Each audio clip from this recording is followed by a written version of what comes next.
Conspirations vont être déçues. Les apparitions d'ovnis dans le ciel du Nevada, à l'origine de la mythologie qui entoure la mystérieuse zone 51, n'étaient en fait que des avions espions. Un rapport de la CIA vient d'être déclassifié aux États-Unis. Explication Stéphanie Pérez, Ariel Monange.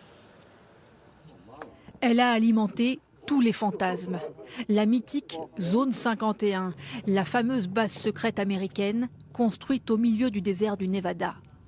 La CIA vient officiellement de reconnaître son existence, même si c'était un secret de polichinelle.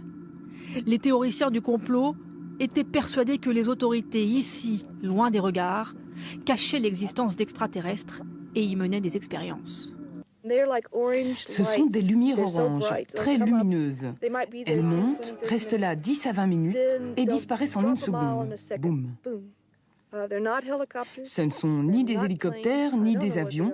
Je ne sais pas ce que c'est. Je pense qu'il s'agit d'une technologie extraterrestre. La vérité risque de décevoir les amateurs d'ovnis. Les flashs dans le ciel, les lumières étranges, les objets volants non identifiés apparus dans un large périmètre n'étaient pas le fait d'aliens, mais de ces avions espions, les U-2. Dès 1955, la zone 51 a permis de tester ces appareils au cours de programmes top secrets. Les U-2 volaient à plus de 20 000 mètres d'altitude, 4 fois plus que les avions commerciaux. À l'époque, personne ne pensait qu'une telle performance était possible. Et c'est pour cela, selon la CIA, qu'ils ont été pris pour des soucoupes volantes. L'argument convaincra-t-il les plus sceptiques ? Pas sûr. Ils sont encore des milliers à être persuadés que les autorités ont bien fait sur la base 51 des expériences sur le fameux extraterrestre de Roswell, soi-disant retrouvé au Nouveau-Mexique en 1947.